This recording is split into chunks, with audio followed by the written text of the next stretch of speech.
Pulso económico del lunes que, como es tradicional, vamos a arrancar echando la vista atrás a ver qué tal le ha ido a la bolsa española. El IBEX 35 ya cierra con caídas, 0,20% abajo. El índice general 13.323,3. Algunos valores suben poco. Es el caso de Fluidra, la que más sube, 1,71, Unicaja en segundo lugar, 1,64 arriba, Indra en tercer lugar, 1,37 arriba. Y en el lado del rojo, en el lado en el que preponderan las manos vendedoras, Solaria se deja 3,40, Acciona Energía 2,67 y Acciona 2,64. Y a continuación les voy a adelantar algunos de los elementos de nuestra tertulia de análisis económico, la que mantenemos aquí cada tarde con los mejores expertos para que a ustedes no se les escape un detalle. Bueno, en nuestra tertulia tenemos que abordar, no sé si es un deseo, un wishful thinking, como dicen en inglés, ¿no? Pero nos ha llamado mucho la atención que algunos analistas de la locura de los aranceles digan que Donald Trump tiene que anunciarnos aranceles para la Unión Europea el 2 de abril y que pueden ser más suaves de lo esperado. Bueno, pues ojalá sea así. Y hablaremos de la famosa OPA del BBVA y del Sabadell. Para muchos expertos, la opción de que se pueda repetir una operación Banesto 2, pues gana cada vez más enteros. Y hoy el presidente del Sabadell, Oliu, dice que él ve un 85% de probabilidades de que fracase la OPA sobre el Sabadell. Bueno, de eso y de muchas otras cosas hablaremos a continuación. Les presento a nuestros invitados la mesa de Pulso Económico. Don Juan Iranzo, catedrático de Economía Aplicada y director de Armadata. Muy buenas tardes. Buenas tardes, y además he entrado con sol, que es una noticia, rara. Es una cosa rara en los últimos meses. Sí. Nos habríamos hecho ya todos como de Bilbao. Don Joaquín Robles, analista financiero, muy buenas tardes. ¿Qué tal? Muy buenas tardes. ¿Todo bien? Todo bien, gracias. Me alegra. Vamos a echar un vistazo al IBEX. El IBEX, la verdad es que ya estamos sobre máximos del 2008. Yo no sé si esto se va a ir estirando o si, por el contrario, creen que se va a contraer. Bueno, quizá los inversores están a la expectativa, sobre todo aquí en Europa. Es verdad que hemos empezado muy fuerte el año, en España en particular por ese tirón de la banca y luego en Europa en general por esas perspectivas de un mayor gasto público, sobre todo en defensa, también ahora tema de infraestructuras en Alemania y los recortes de tipos del Banco Central Europeo. Ha habido dos, se espera otros dos y eso siempre ayuda a estimular la economía, pero como comentaba, quizá la expectativa de ver qué pasa la semana que viene con Donald Trump y con esos aranceles a la Unión Europea. Que lo que se está un poco rumoreando y por eso hemos visto, ¿no?, esas subidas en Estados Unidos es que pueden ser un poco más selectivos, no incluir a todas las exportaciones, sino a determinados productos o servicios. Bueno, yo creo sinceramente que en primer lugar, y luego lo comentaremos, los aranceles son perversos para todo el mundo, para Estados Unidos y para el resto del mundo. Por tanto, todo movimiento moderando los aranceles o en contra de los aranceles será bienvenido. En segundo lugar, se sigue poniendo de manifiesto que hay mucha liquidez en el mercado y en este sentido hubo incluso una transferencia de la bolsa norteamericana a la europea y por otro lado se han batido récords. Por tanto, también en gran medida y sobre todo en el IBEX yo creo que se han realizado algunos beneficios. Estaba mirando Acciona, por ejemplo, es que Acciona subió el 10% en la semana pasada, por tanto es bastante lógico que se realicen beneficios. Pero en cualquier caso yo creo que existe un cierto recorrido porque las empresas van a tener actividad, si se confirma, estos programas en cierta medida de reconversión industrial a través del rearme, aunque no le guste la palabra a nuestro presidente del gobierno, y en segundo lugar ese proyecto de infraestructuras que puede beneficiar bastante a nuestras constructoras, porque no hay que olvidar que entre las 10 primeras del mundo, 5 prácticamente son españolas. Pues sí, bueno, entonces dicen que los aranceles que nos van a comunicar el día 2 de abril, la semana que viene, pueden ser más suaves de lo esperado. Eso tendrá que ver con que empiezan a haber dificultades en el horizonte con la inflación en Estados Unidos, quizás con el empleo allí. Efectivamente, y porque también Donald Trump está viendo que él puede anunciar unos aranceles a un país, pero que ese país le va a devolver aranceles a él también. Entonces, una cosa es tener un frente abierto con un país y otra tener 7, 8 frentes abiertos con diferentes países, además que son las principales potencias del mundo. Así que quizás quiere ser un poco más selectivo y a partir de ahí empezar negociaciones bilaterales. Y en el caso de Europa, se hablaba al principio de que podía ser un 25% a todo. Ahora, bueno, pues como comentaba antes, ¿no? Se especula con que pueda ser con determinados productos o servicios. Ya veremos, pero bueno, como decía Juan, yo creo que es una muestra más de que sigue habiendo un gran optimismo y de que sigue habiendo mucha liquidez en el sistema, porque a pesar de todas estas perspectivas de menor crecimiento, de repuntes de inflación o las tensiones que puede haber, ya sea en cuanto a guerra comercial, aranceles o geopolítica, Wall Street está apenas a un 6% de máximos históricos. Bueno, hombre, inicialmente fue muy bien acogido el programa económico de Donald Trump porque consistía en potenciar una energía barata a través del fracking de gas y de petróleo y la energía nuclear, por tanto eso era muy positivo para la actividad productiva, muy especialmente para la industria y para los consumidores. En segundo lugar, una bajada de impuestos tanto para empresas como para ciudadanos, por tanto beneficiaba a todos, pero se metió en el lío de los aranceles y evidentemente tiene una serie de asesores que le están explicando perfectamente cómo penaliza a sus propios electores, porque hay que tener en cuenta que unos aranceles lo que significa, en primer lugar, que muchos norteamericanos, hecho una encuesta, no lo saben, es que los pagan ellos. Es que no los pagamos los europeos, es que los pagan ellos. De tal manera que una subida de aranceles a las importaciones norteamericanas significa una inflación que ya lo ha apuntado la Reserva Federal y de hecho la Reserva Federal el otro día que hizo esperar, no bajar los tipos y revisar a la baja el crecimiento norteamericano al 1,7. No metía a Estados Unidos en recesión, ni mucho menos, pero ya una desaceleración importante. En segundo lugar, ¿qué provocan esos aranceles? Una pérdida de competitividad de las empresas. Por tanto, menos exportaciones y menos crecimiento. Eso explica lo que decíamos de la FED. Pero sobre todo desde el punto de vista electoral significa una pérdida de poder adquisitivo de sus ciudadanos. Por tanto, eso lo van a notar seriamente. Una inflación que se está hablando del orden del 4% si se confirmasen esos aranceles, que al final es que yo creo que no se ha aplicado hasta ahora ni uno, ¿no? Es que no lo sabemos. Es que hay un desconcierto enorme. Pero dicho lo cual, todo lo que sea reducir la protección arancelaria significará que la inflación crecerá menos, que la economía crecerá más y que la competitividad se deteriorará menos. Bueno, ¿y en Europa qué? Pues en Europa Alemania parece que se aleja de Francia con eso de ser el enfermo de la Unión Europea. Deja, eso sí, a Francia con el título de ser el enfermo de la Unión Europea. Los PMIs son más optimistas a la espera del gran estímulo de esos 500.000 millones del paquete alemán. Sí, los PMI, la producción industrial, ha repuntado, pero sigue en clara zona de contracción por debajo de esa barrera de los 50 puntos y lleva ahí más de 2 años y medio. Es verdad que hemos visto a una Alemania muy perjudicada durante los últimos años en los que prácticamente no ha crecido nada por esa volatilidad de los precios energéticos, por esa caída de la demanda de China, por esa pérdida de competitividad y luego por otros factores, ¿no? Como bueno, pues los altos tipos de interés o la dificultad para contratar mano de obra cualificada. Este tipo de datos, los índices de PMI, no son encuestas. Obviamente empieza a haber un mayor optimismo. ¿Por qué? Porque parece que puede haber una mayor estabilidad en los precios energéticos e incluso podrían bajar si se llega a un acuerdo de paz entre Rusia y Ucrania. Luego también hemos visto recortes de tipos de interés. En Europa 5 reuniones consecutivas y se esperan otros 2 recortes de cara a abril y junio. Y luego sobre todo por ese nuevo gobierno que en teoría viene para dar una mayor estabilidad y un paquete de gastos sin precedentes, ¿no? Se habla de 1 billón, 500.000 millones a infraestructuras. Bueno, pues obviamente todo lo que tiene que ver con la producción industrial está descontando un mayor número de pedidos, una mayor producción y por tanto un mayor crecimiento, ¿no? Se habla de que en los próximos 2 años se puede ir al 2% de crecimiento sobre el PIB Alemania cuando venía prácticamente de 0,1, 0,2.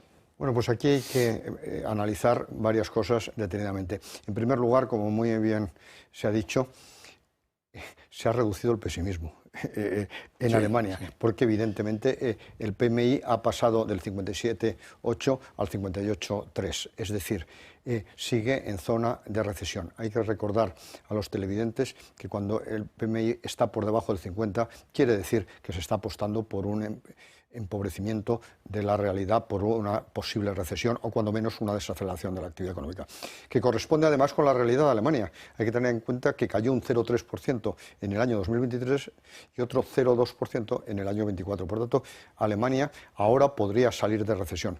Mi pregunta es, Si sales de recesión con políticas de gasto, políticas de demanda tradicionales, o eso significa pan para hoy y hambre para mañana, mucho mayor endeudamiento, etcétera. Yo soy muchísimo más partidario de reformas estructurales que mejoren la productividad. Y no estamos escuchando para nada esas ideas dentro de la Unión Europea, ni de la Comisión ni de los diferentes países. Una política espectacular de gasto público significa romper con todo el rigor fiscal de Alemania, y eso tendrá consecuencias para el conjunto de la economía europea. Es verdad que a corto plazo puede acelerar la construcción, como decíamos, y eso beneficiaría a algunas empresas españolas, y luego el rearme es que se tenía que haber realizado ahorrando de otras partidas. Incluido en España. Y eso es un concepto que ya se ha olvidado de precisamente el catálogo de propuestas en Europa. No, ha desaparecido completamente la idea de reducir gastos, de ahorrar, de tal manera que puede tener efectos positivos a corto plazo, y por eso se está desmarcando de Francia, que Francia tiene un problema institucional enorme, tiene un problema de incertidumbre espectacular y ha perdido el norte. Y es enormemente preocupante que los dos primeros países de Europa, estamos hablando ahora quién es el enfermo de Europa, es que antes estábamos hablando de la locomotora de Europa, básicamente por Alemania, pero también en cierta medida por Francia. Es muy triste porque en Europa no estamos hablando de bajar los requerimientos medioambientales, no estamos hablando de bajar impuestos, no estamos hablando de reducir el gasto. Y eso es muy preocupante respecto a nuestro futuro. Bueno, hablemos de la bolsa española. Hay una oleada de auto-OPAs, 3.500 millones de liquidez. Hay grupos en ello como el grupo CIA Automotive, Naturgy, eDreams, Alba o FCC. Están en ofertas públicas sobre sus propias acciones.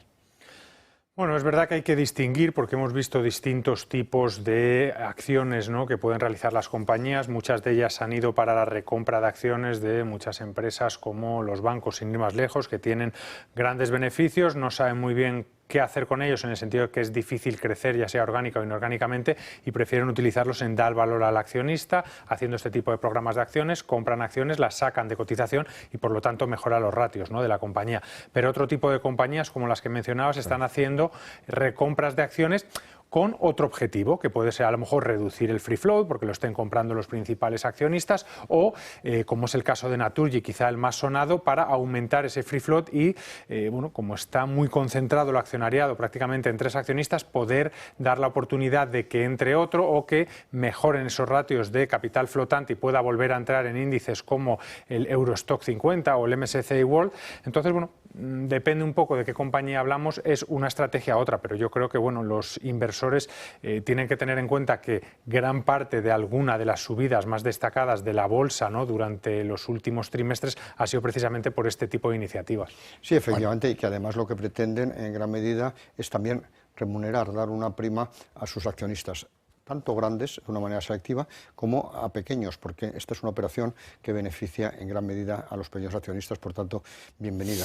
Aparte de los dividendos, pues se produce esta circunstancia que te pueden comprar la acción con una prima.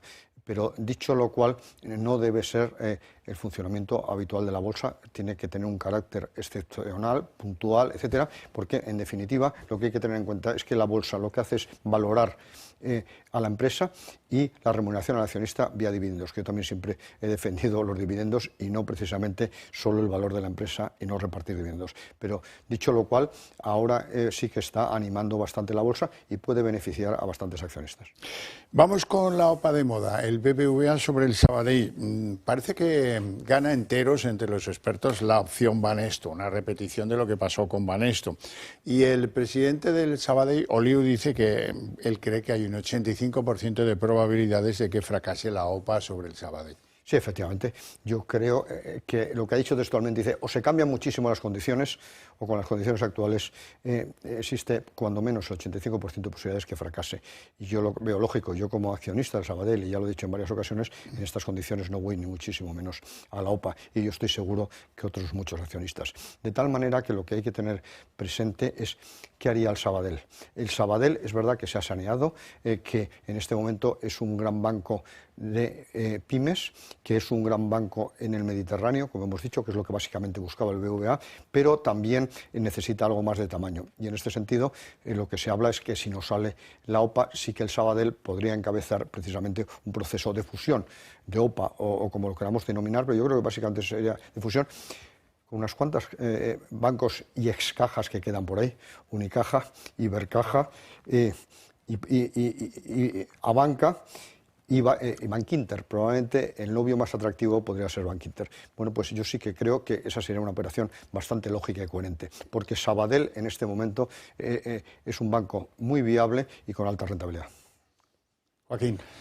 Bueno, vamos a ver, ¿no? Primero hay que esperar a esa aprobación de la CNMC y luego ver también si a lo mejor BBVA estaría dispuesto, ¿no?, a mejorar las condiciones, que es algo que de momento no se plantea, no se especula, pero bueno, llegado el caso y viendo que a lo mejor el nivel de aceptación está lejos de lo que le gustaría de BBVA, cabría la posibilidad, y sobre todo teniendo en cuenta la evolución del banco, ¿no?, que va subiendo más de un 35% este año, que los beneficios se están manteniendo y que a lo mejor podría estar dispuesto a subir la oferta, bueno, pues para llegar a un acuerdo. Y luego ya la opción Banesto, la opción de que aun comprando Sabadell opere como dos marcas distintas, podría darse durante una temporada, porque ahí sí que podría aprovechar ciertas sinergias, sobre todo en todo el tema digitalización tecnológico, y quizá más adelante pues plantear esa fusión.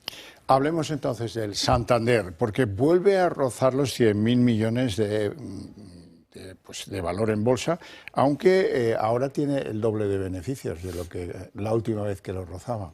Sí, efectivamente, 100.000 millones ya es el primer grupo bancario europeo, superando a BNP, y las previsiones siguen siendo muy buenas, ¿no? Al final hay que tener en cuenta que bancos como Santander, como BBVA, tienen una presencia en otras regiones que también están creciendo mucho, y luego, bueno, por un lado va a seguir fuerte dentro del aspecto de los ingresos financieros por ese margen de intereses, que a pesar de que han bajado los tipos de interés se espera un aumento en la demanda de crédito, y luego todos esos ingresos de comisiones, ¿no? Los bancos han estado aprovechando para fortalecer sus divisiones de gestión de activos. Ahora mismo vemos las bolsas están en máximos, bueno, pues ellos cobran una comisión de gestión por todos esos activos, ¿no? Si ahora mismo están en máximo, pues cobran unas mayores comisiones. Así que se espera que los resultados sigan siendo muy buenos para este año. En gran parte ya está descontado en el precio de la acción. Es verdad que el potencial parece cada vez más limitado, pero bueno, si continúa año tras año pues manteniendo este nivel de beneficios, pues probablemente le siga yendo bien. Pues efectivamente, nos estamos acercando al récord de capitalización bursátil que alcanzó en el año 2015, que alcanzó los 100.000 millones de euros. Pero efectivamente, ese año, como usted apuntaba, los beneficios fueron de 6.000 millones de euros. Este año se recupera, parece, la capitalización, pero con 12.300 millones. Es decir, la rentabilidad que se obtiene del capital es muy superior, sin lugar a duda. Y en este sentido, ya lo ha explicado don Joaquín perfectamente, todo el proceso que se ha producido de internacionalización. Y luego, por otro lado, ¿por qué los bancos están de moda? Porque probablemente todo el proceso de rearme, aunque no le guste a nuestro presidente del Gobierno, va a beneficiar precisamente la demanda de recursos financieros, etcétera, y en definitiva su actividad.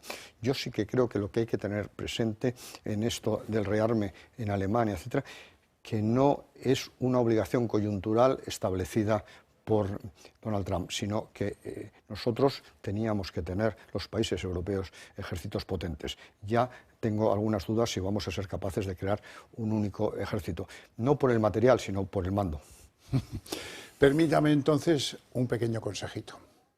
Presentamos el fondo Metafinanzas. Creado en 2017, se sitúa el primero en el ranking de expansión. En los últimos años ha conseguido un aumento sustancial de su rentabilidad y en lo que llevamos del 2025 ya alcanza el 17,1%. La filosofía de inversión incluye sectores como bancos, aseguradoras y gestión de patrimonio, entre otros. Para más información, metagestión.com, una de las gestoras independientes más antiguas de España.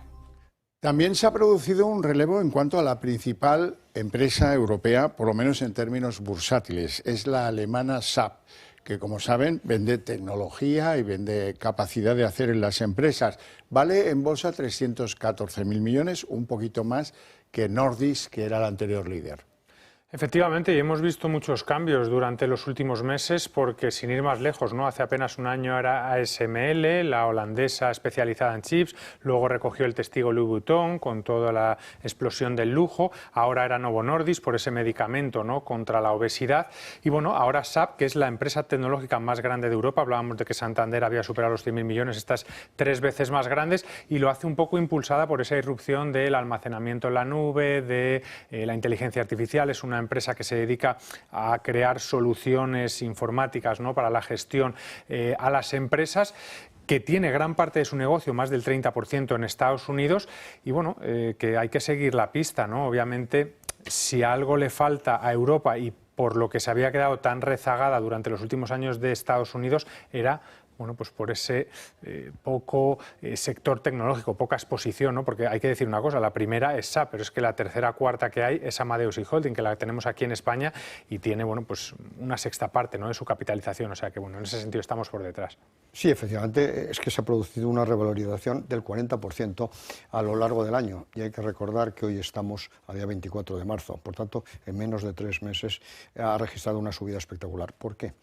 En primer lugar, por el gran desarrollo de la inteligencia artificial. Evidentemente, la inteligencia artificial requiere básicamente de la metodología SAP, que se utiliza en muchísimos modelos desde hace muchos años. Por tanto, eso ya significa una potenciación de la misma. Y luego, ¿cuál ha sido el último refuerzo? Pues evidentemente esa inversión en defensa requiere necesariamente de este tipo de tecnología. Por tanto, todas estas dos circunstancias unidas han provocado esa enorme revalorización y que se haya superado a una empresa danesa especializada en farmacia, del sector farmacéutico en farmacia, y a Louis Vuitton, que también está por ahí.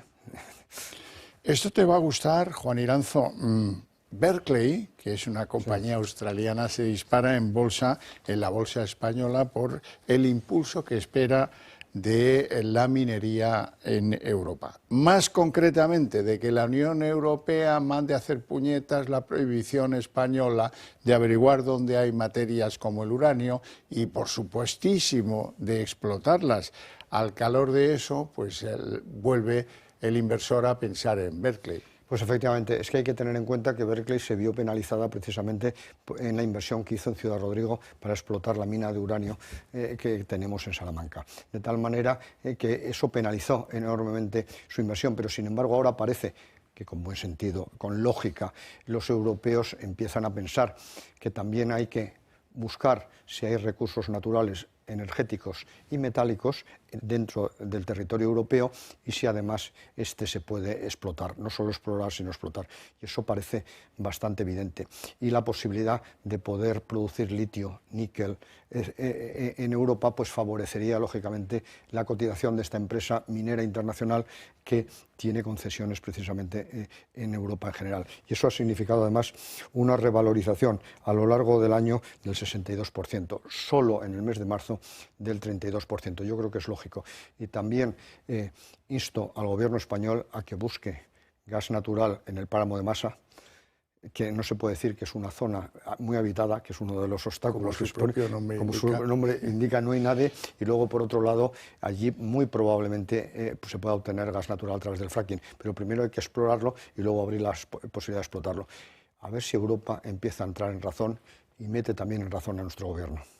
Joaquín. Sí, no obstante hay que tener cuidado, ¿no?, con este tipo de valores porque son de muy pequeña capitalización, alrededor de 120 millones de euros, el precio de la acción es 0,35, por lo que un gran volumen, ¿no?, en este tipo de empresas, bueno, pues hace subir. Ya hemos visto, ¿no?, variaciones de este estilo en esta compañía porque son las típicas que están un poco ante la expectativa de que un cambio regulatorio las pueda poner en el mapa, ¿no? Entonces, bueno, es verdad que hay que tenerla en cuenta, a ver qué hace la Unión Europea, pero que igual que podemos ver esta subida tan fuerte, podemos ver una caída similar. Bueno, no quiero ni pensar cómo debe estar Teresa Rivera al oír todas estas cosas que se pueden producir a continuación por impulso de la Unión Europea sobre países como el nuestro, que quería estar libre de todas estas zarandajas. Hasta aquí Pulso Económico. Me queda muy poco tiempo, si acaso para agradecer a estos dos caballeros su presencia en el programa y sus opiniones sobre todo, y a ustedes su paciencia e interés. Pero para ustedes, a la vuelta de publicidad, empieza aquí la redacción abierta.